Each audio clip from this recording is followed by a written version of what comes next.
9h-11h, la vie en bleu, Pascal Westbrook. Avec les repas ufologiques toulousains, nous allons parler de l'actualité de l'ufologie, parce qu'il y en a, bien évidemment, et notamment, ça n'avait pas pu y échapper, ça a défrayé la chronique. 1 million d'Américains ont décidé d'investir la zone 51. Si vous ne savez pas ce que c'est la zone 51, c'est là où on aurait découvert la créature de Roswell, pour y découvrir ses secrets, parce que secrets, selon beaucoup d'Américains, il y a. Et c'est justement pour nous l'occasion de mettre un petit peu les points sur les i, de savoir un petit peu ce qui est vrai, sérieux et ce qui n'est pas forcément que du buzz. C'est avec vous, Isor, que nous allons en parler pendant un petit moment, pendant cette demi-heure, sur France Bleu Occitanie. Isor, bonjour. Bonjour. Alors vous, les repas ufologues toulousains, c'est l'occasion de se réunir régulièrement, justement, pour parler ufologie. Et on est sur un thème qui est... Alors, on va pas dire sinistre et sérieux, mais en tout cas, il ne s'agit pas de plaisanter autour de l'ufologie, mais bien de savoir, justement, ce qu'il en est aujourd'hui, ce qu'on en sait, ce qu'on n'en sait pas, et de garder l'esprit ouvert sur la question, c'est ça? Tout à fait. Les repas ufologiques ont été créés au départ pour que des personnes passionnées ou touchées de près par ce phénomène puissent se rencontrer, discuter entre eux sans être moqués, justement, sans être pris pour des doudingues. Voilà. Donc, c'est tous les mois, en principe. Pour Toulouse, en été, il y a relâche, il n'y a pas de repas. Donc, en principe, le deuxième mercredi du mois.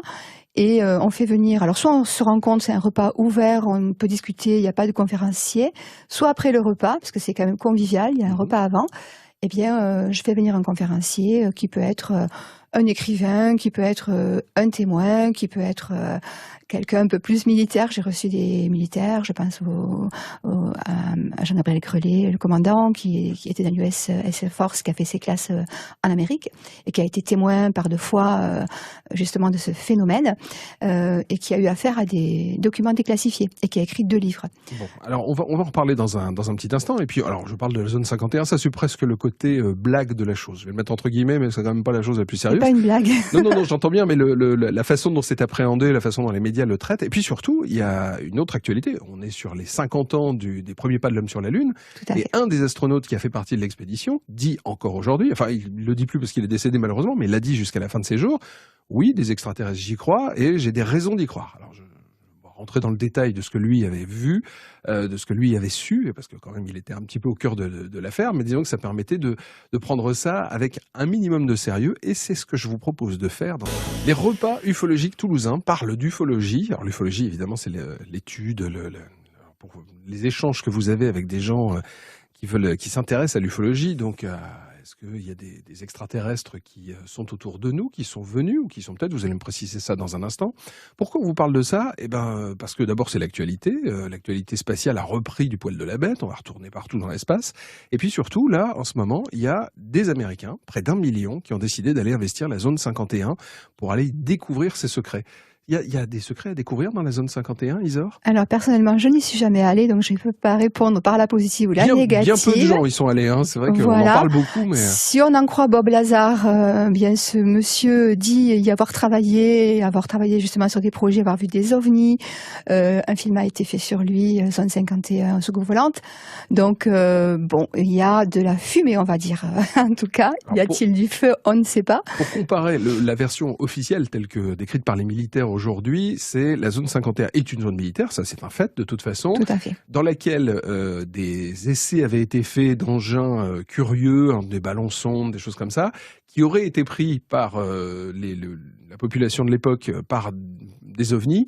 Et les militaires ont tenté d'expliquer que pas du tout, c'était pas des ovnis, c'était bien des travaux à eux. Et ça n'a convaincu personne. Je vous dis, 1 million d'Américains vont aller voir ce qu'il en est. Absolument personne, puisque depuis, des anciens généraux ont parlé à la retraite, donc il n'y avait plus rien à perdre, voilà, au niveau de plein de choses. Donc, beaucoup de livres ont été écrits. Donc, en France, on a Gildas Bourdet, qui est un spécialiste de cela, qui est un monsieur très sérieux, que j'ai reçu au repas UFO. Entre autres, et d'autres auteurs ont aussi écrit. Alors, apparemment, il y a quand même quelque chose qui s'est passé là-bas. Il n'y a pas de fumée sans feu, toujours pareil. Maintenant, aujourd'hui, de nos jours, est-ce qu'il y a toujours quelque chose lié aux extraterrestres? Personne ne peut le dire. Mais en tout cas, il faut s'interroger, moi je pense, à un autre niveau. Pourquoi 1 million de personnes seraient susceptibles, entre guillemets, d'aller envahir la zone 51? Ça veut dire que les gens se posent des questions. Oui, mais c'est tout le sel de l'affaire. C'est même pour ça que vous êtes venu. Voilà, tout à fait. On pourrait balayer ça. Il va pas être aujourd'hui, je vous préviens tout de suite, vous qui nous écoutez, de dire on croit ou on croit pas aux ovnis. D'abord, c'est pas une croyance. Alors voilà. On parle pas de religion. Je veux revenir là-dessus. Les ufologues sérieux, tout ufologue sérieux n'est pas un croyant. Voilà. Nous sommes des chercheurs, on n'a pas la vérité. Par contre, on se tient au fait. Quand on voit des traces radar, quand il y a des traces au sol avec des changements de molécules au niveau des plantes ou de la radioactivité, là, on se dit, effectivement, il y a quelque chose qui s'est passé. Quand il y a des témoins, mais c'est difficile en ufologie parce que c'est pas reproductible. Oui. Voilà, donc c'est pas une science exacte. C'est pas, voilà, on est que dans la constatation du moment. La seule question qui m'agite depuis que je suis en âge de comprendre tout ça, c'est pourquoi est-ce que c'est dissimulé? Pourquoi est-ce que ça serait, je vais le mettre au conditionnel quand même, dissimulé? Pourquoi est-ce qu'on ne dit pas, si des éléments probants, et vous avez l'air d'en avoir, sont là, oui, il y a des extraterrestres. De toute façon, d'un point de vue cosmologique, ça paraîtrait pas complètement aberrant que des civilisations soient nées ailleurs sur d'autres planètes, puisque nous, on existe. Donc, statistiquement, on dit même qu'il y a quand même un fort faisceau de probabilité pour que la vie existe ailleurs. Donc c'est bizarre de se dire non, il y a pas. Pourquoi ça serait caché? Oui, alors effectivement, au niveau des exoplanètes découvertes potentiellement habitables, maintenant il y en a tellement. Donc ça, potentiellement, c'est logique qu'il y ait d'autres êtres dans l'univers.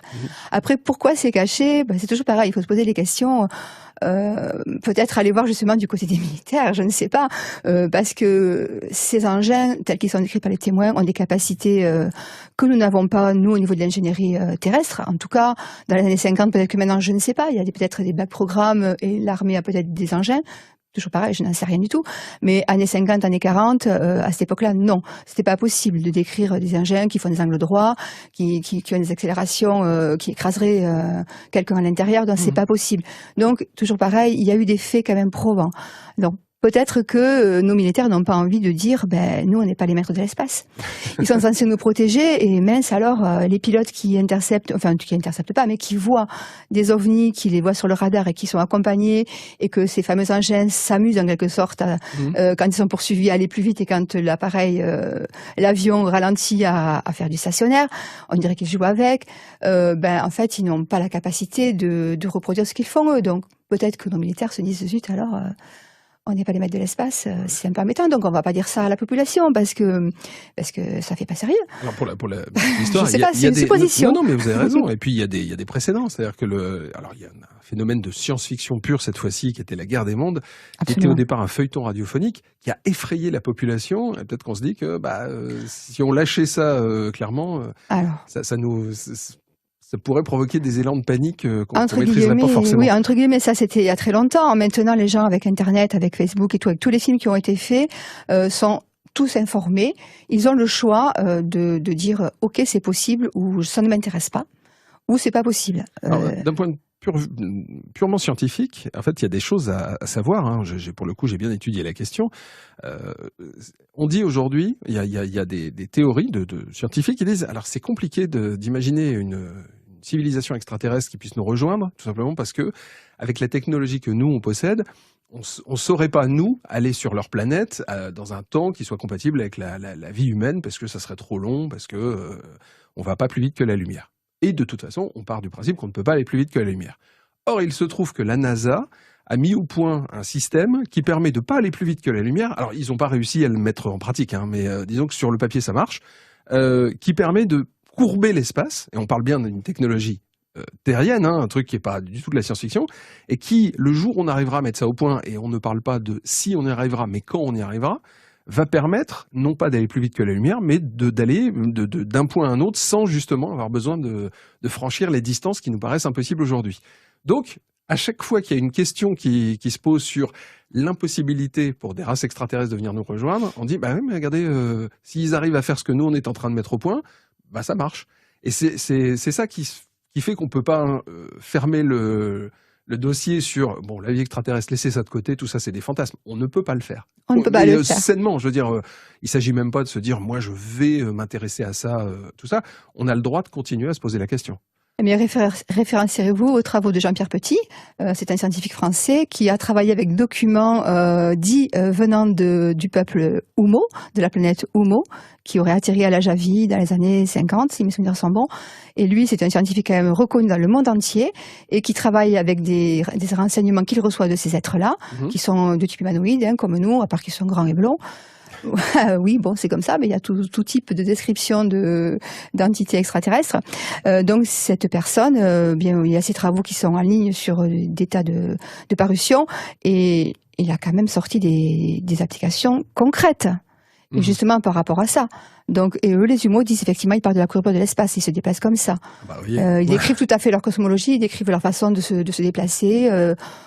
Voilà, vous avez toutes les lettres des jumeaux sur Humoscience, hein, sur Internet. Amusez-vous, ça vaut le coup quand même. Vous restez avec nous, Isor. On est avec les repas ufologiques toulousains aujourd'hui. On parle extraterrestre et on parle actualité. Les repas ufologiques toulousains sont à découvrir. On parlera actualité avec vous, Isor, dans quelques minutes. Mais d'abord, on va revenir sur justement cette ufologie, cette étude des ovnis et des extraterrestres. C'est quoi le but des repas ufologiques toulousains? C'est-à-dire que vous essayez d'arriver à convaincre le plus en plus de gens, ou simplement entre vous de faire le point sur ce que vous savez, ce que vous croyez et les choses que vous avez pu confirmer? Alors, d'abord, on ne croit pas, je tiens à le dire. Non, je dis croyez, pas dans le sens religion, mais dans le sens, il y a des choses dont peut-être vous n'êtes pas encore sûr. J'aimerais vraiment que ce terme de croyance, lié à l'ufologie, on arrête de dire ça, parce que la croyance, c'est pas un dogme, c'est pas une idéologie, c'est juste des constats de faits. Donc vraiment, nous, on a vraiment cette démarche, et j'aimerais bien que ce soit clair au niveau des auditeurs. Voilà. Donc, en fait, nous ne voulons convaincre non plus personne, parce qu'on ne peut pas asséner des vérités, ce serait encore du dogme, et là, de la croyance du coup. On veut juste que les gens puissent échanger pour avancer là-dedans dans des pistes, dans des théories, et peut-être des choses, et dans des faits. C'est juste ça le but des repas ufologiques, qu'on puisse se rencontrer. La partie la plus difficile dans ce que vous faites, parce que je l'ai déjà constaté un paquet de fois, c'est qu'il y a, alors pour le coup vous parlez dogme, mais moi j'ai l'impression qu'il y a un dogme dans l'autre sens. C'est-à-dire que on va dire qu'officiellement, les extraterrestres, il n'y en a pas, ils ne sont jamais venus, il ne s'est jamais rien passé. Ça, c'est un fait qui a l'air d'être difficilement défendable. C'est-à-dire que la chose, c'est qu'on part d'un préalable. Normalement, on devrait arriver et dire... je ne sais pas, je vais écouter vos arguments, je vais regarder les faits que vous allez amener, parce que vous en avez compilé pas mal, et en fonction de quoi, on parle bien de quelque chose qui est établi sur des faits, non pas de croyances, je saurai si c'est sérieux ou pas. Le truc, c'est qu'on n'en est même pas à ça. C'est-à-dire qu'on ne peut pas discuter de ça avec quelqu'un sans qu'il ait une prise de position qui est indépendante des faits.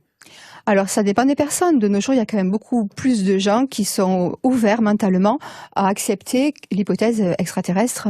On en rencontre quand même beaucoup. Alors, c'est pas parce que je suis dans ce milieu, mais c'est vrai qu'en discutant avec les gens, même des gens qui ne sont pas là-dedans du tout, bien, ils sont ouverts parce que justement, il y a tellement d'informations liées au film, liées à YouTube, tout ça, que les gens prennent l'information. Quelque part, mentalement, je pense que les gens sont prêts à entendre ça. Et après, dans les instances publiques, eh bien, on a quand même des choses comme le rapport Cometa qui a été écrit par des militaires. On ne peut plus sérieux en France. C'est pas pour rien que ce rapport a été fait. On le trouve en poche à la FNAC, ce livre. Donc tout le monde peut avoir l'information sérieuse. Alors bien sûr que dans le lot, il y a des allumés, on est d'accord. On peut pas y échapper. C'est peut-être le problème, c'est-à-dire que vous êtes desservi par quelques... Là, je vais le dire à dessein, des illuminés, c'est-à-dire que qui confondent justement la curiosité qu'on peut avoir justement sur ce qui se passe et qu'on comprend pas bien, et une espèce de mysticisme sur la vie extraterrestre. Parce qu'il y a des gens, alors pour aller au bout de cette logique, qui sont persuadés que la Terre va pas très très bien, on est dans un épisode climatique qu'on n'a jamais vécu, etc. Heureusement, il y a des êtres supérieurs qui vont venir nous aider, qui confondent la vie extraterrestre avec une espèce de religion magique de gens qui sont bien au-dessus de tout ça et qui vont sauver. Ça, c'est du scientisme d'ailleurs. Ça porte un nom, c'est du scientisme. Et c'est un problème pour vous. Oui, c'est pas un problème. Ça fait partie du jeu. De toute façon, il y a tout qui peut se manifester. Toutes les pensées, nous, on accepte tout ça. Mais enfin, on n'accepte pas. C'est leur pensée à eux. Nous, on s'occupe pas de ça. C'est pas notre problème. Chacun est libre de penser ce qu'il a envie de penser.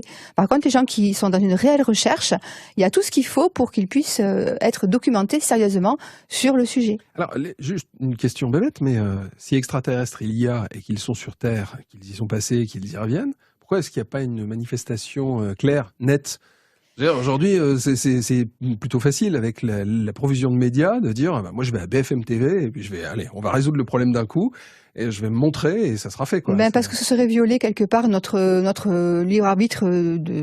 Voilà, ils veulent pas nous imposer aussi leur présence comme ça parce que ce serait quand même grave de faire ça, de prendre les commandes Ils nous laissent faire, ils observent. Voilà, donc l'information elle est partout, mais eux ils vont pas débarquer sur France, je sais pas n'importe quelle chaîne de télévision et s'imposer à la France entière. D'ailleurs personne ne le croirait. On dirait c'est une manipulation, c'est du buzz. Je pense que personne ne le croirait non plus. Donc je pense que l'information elle se fait petit à petit justement par les faits, par les livres écrits, par les témoignages. Peut-être un jour, nos instances gouvernementales le diront, mais on les croira peut-être pas non plus. C'est pas évident de faire une révélation. Peut-être qu'elle est en cours en ce moment. Où est-ce qu'on va aller avec ça? C'est-à-dire qu'est-ce qu'il y a un moment où on va arriver à ne plus avoir justement une espèce de vérité à moitié cachée? Est-ce que ça parce que il y a des tas de choses aujourd'hui qu'on admet. Enfin, on est dans un monde où la technologie nous surprend tous les jours. Je parle bien de la technologie humaine telle qu'on la pratique aujourd'hui. On fait des choses qui, il y a 10 ans, paraissaient invraisemblables. Il y a 20 ans, c'était même pas mesurable. Je veux dire, pour moi, rajouter une information sur puis de toute façon, extraterrestre il y a, et en plus les voici, je pense qu'on serait plus dans un mode où ça choquerait grand monde. C'est-à-dire qu'effectivement, il y aurait une espèce de surprise, mais plus un choc. Voyez, vous le dites vous-même, quelque part, vous êtes intérieurement convaincu que les gens, ils sont peut-être mentalement, ils peuvent accepter l'information. Donc, la solution, je ne la connais pas. Si un jour il va faire un gros débarquement massif sur la planète, dans tous les pays, entre guillemets, on imagine un scénario de grosse divulgation, je ne sais pas. Ça ne dépend pas de nous. De toute façon, dans ce phénomène, ça ne dépend pas de nous. C'est leur bon vouloir. Ils atterrissent, entre guillemets, quand ils le veulent. Ils se montrent quand ils veulent. Ils partent quand ils le veulent. Ils font ce qu'ils veulent. Nous, on n'est pas maître du jeu dans cette histoire, malheureusement. Enfin, malheureusement. Oui, c'est pas sur commande de voir un vaisseau. Alors, vous connaissez quelques infos. Qu'est-ce qu'ils font là alors? Il y a plein d'hypothèses, il y a plein de scénarios possibles. Peut-être qu'ils nous observent juste comme un zoo, parce que la planète Terre est quand même un biotope assez extraordinaire de biodiversité. Même au niveau oui, voilà. Alors ils observent aussi pas mal nos ingénieries, le nucléaire, parce que nos sites nucléaires sont régulièrement survolés. Ils ont fait des manifestations de force, ils ont quand même désactivé des ogives nucléaires. Nos centrales nucléaires ont une vague de drones. Il y a pas longtemps, qui semblent ne pas être des drones du tout. D'ailleurs, la centrale de Blaye vers Bordeaux, quand le directeur a été interrogé, il a dit non, je n'ai pas vu un drone, j'ai vu un ovni. Alors ça fait pas très très bien. Puis il y a une autre centrale, pareil, où il y a 3 personnes, 3 gendarmes qui ont vu aussi, et deux personnes du personnel de la centrale aussi en France. Flessenay, j'arrive pas à dire le nom. Voilà. Donc, ils s'intéressent à tous nos sites militaires. À Brest aussi, la rade est fréquemment survolée. Ils s'intéressent à ce que nous faisons. Quand il y a eu aussi l'accident de Tchernobyl, c'est connu maintenant. Il y avait des ovnis au-dessus qui apparemment sont intervenus. Bon, c'est pas moi qui le dis. Ce sont des rapports des Russes. Et il y aurait même eu une transmutation de l'uranium, 180 tonnes d'uranium qui étaient dans la centrale, qui menaçait la piscine dessous. Si ça a traversé, bien c'était la catastrophe. Ça faisait une fission, quoi. Et on ne comprend pas pourquoi on a retrouvé 15 tonnes d'aluminium à la place. Qu'est-ce qui s'est passé? On n'en sait rien. Restez avec nous, Isor. On va se retrouver pour une dernière fois et on va parler de l'actualité des repas ufologiques toulousains. Puisque alors vous avez dit que vous faisiez une pause pour cet été, mais ça ne veut pas dire que vous vous arrêtez pour autant. Et la suite, c'est juste après ça. France Bleu. France Bleu Occitanie, c'est des émotions. Qui se saute dans les bras, c'est fait. Les fumigènes dans les tribunes. 7 ans après, il est là, le Brennus. Il va être de retour au Capitole. Être supporter. Qu'est-ce qui se passe dans la tête de Yoann Huget en ce moment là? On profite. Et les moments où on peut savourer sont très courts. Voilà le Brennus. De la bonne humeur. C'est Julien Galland qui est en slip rouge. Il est en boxer. France Bleu Occitanie. Écoutez, on est bien ensemble. Alors, la publicité Direct Assurance montre un arbre qui sourit. Ah, mais sauf qu'un arbre, ça n'a pas de bouche. Donc ça peut pas sourire. Et en plus, ça risque de traumatiser les enfants. Non, donc la publicité Direct Assurance ne montre rien du tout, puisque tout ce qu'on a à dire, c'est qu'avec l'offre plus vert moins cher, si vous achetez un véhicule moins polluant, Direct Assurance vous garantit un tarif moins cher. Et voilà, direct. Rendez-vous sur directassurance.fr, le slogan « On gagne toujours à être direct » et le jingle « Ta-ta-ta-da-da ». Voir conditions de l'offre sur le site. France Bleu Occitanie. France Bleu. Jusqu'à 11h, c'est la vie en bleu sur France Bleu Occitanie. Le plus important avec les repas ufologiques toulousains, c'est peut-être de se poser des questions, Isor, c'est ça? Absolument, c'est de se poser des questions. Voilà, de réfléchir. Et si on pouvait le faire pour tous les actes de la vie quotidienne, ça serait très bien. Ce serait merveilleux. Voilà, je vous dis ça, hein, c'est pas seulement pour l'ufologie, mais dans votre vie, si vous pouviez réfléchir avant de faire des bêtises, ça serait bien pour tout le monde. Les repas ufologiques toulousains, vous avez dit que il y avait une petite pause là pour cet été. Pour autant, sinon vous vous réunissez tous les mois, ça reprend en septembre, j'imagine? Alors ça reprend en septembre. Alors exceptionnellement, ce sera pas deuxième mercredi du mois comme d'habitude, ce sera le 25 septembre. Et là, on va faire un petit peu exceptionnel. On va recevoir Thierry Jamin de l'Institut Incarri Cusco Alien Project. C'est un archéologue qui est au Pérou et qui a été mis en contact avec d'étranges momies qui ont été authentifiées comme vraies. Donc c'est pas du fake par plusieurs laboratoires de la planète. Donc l'ADN ne ment pas. Donc ces momies sont tridactyles, ça veut dire qu'elles ont 3 doigts aux pieds et aux mains avec 5 phalanges. Certaines sont de type petit gris et d'autres sont plus, on va dire, hybridées humaines. Qu'est-ce que ça veut dire petit gris? Bien, vous savez, ce qu'on voit classique, la petit personnage d'ailleurs qui a été décrit dans la tête plutôt ovale, la grosse tête, voilà, les grands yeux noirs. Ouais. Ils ont leur peau, ils ont été conservés par de la diatomine, c'est une poudre issue d'un petit animal marin unicellulaire qui, quand ça fossilise, ça fait une poudre et qui est antiseptique. Et qui dessèche. Donc il y a les organes à l'intérieur, il y a tout à l'intérieur. Donc c'est quelque chose d'extraordinaire. Alors on ne sait pas qui étaient ces êtres, ils ont été vivants, ils ont vécu. Ils sont représentés partout sur les pierres au Pérou, ces êtres-là, on les voit à 3 doigts. Ils étaient connus des autochtones, apparemment, puisqu'on a retrouvé à l'endroit où ces momies ont été trouvées des êtres aussi autochtones de l'époque, habillés avec des habits un peu princiens, entre guillemets, qui étaient là aussi dans les mêmes endroits. Donc ces êtres sont très interpellants, on ne sait pas d'où ils viennent. Au niveau de l'ADN, il y a 30% de commun avec nous, des animaux connus dans le blast humain, entre guillemets, et animaux de la planète, 18% de pollution. Et le reste, on ne sait pas d'où ça vient. Donc,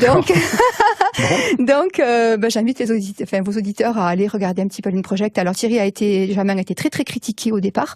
On l'a traité d'escroc et tout, mais il a tenu bon. Et maintenant, l'ADN ne ment pas. C'est pas lui qui le dit, ce sont les scientifiques. Ces momies sont vraies, sont authentiques. D'accord. Et ça, c'est le premier rendez-vous que vous donnez en septembre. Voilà, 25 septembre. Comment est-ce qu'on s'inscrit pour aller assister au repas ufologique? C'est pas un club privé, hein? Pas du tout, pas du tout. Alors là, exceptionnellement, d'habitude, on ne s'inscrit pas. On vient comme ça, on paye son repas au flunch, et puis quand il y a un conférencier qui vient de loin, je demande une petite participation pour les frais de déplacement, parce que je tiens à dire que nous sommes que des bénévoles. Hein.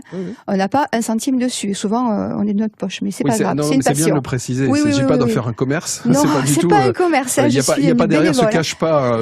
Et tous les repas UFO de France, d'ailleurs, il y en a plusieurs. Il y en a à Brest, il y en a à Annecy, il y en a à Bordeaux. Il y a plein de repas UFO. Ce sont tous des bénévoles. Je tiens à le dire. Donc là, par contre, pour Thierry Jamin, il faudra s'inscrire. Il y aura une petite participation de 5 € pour les frais de location, du coup d'appareils audio et écran plus importants que ce qu'on a d'habitude.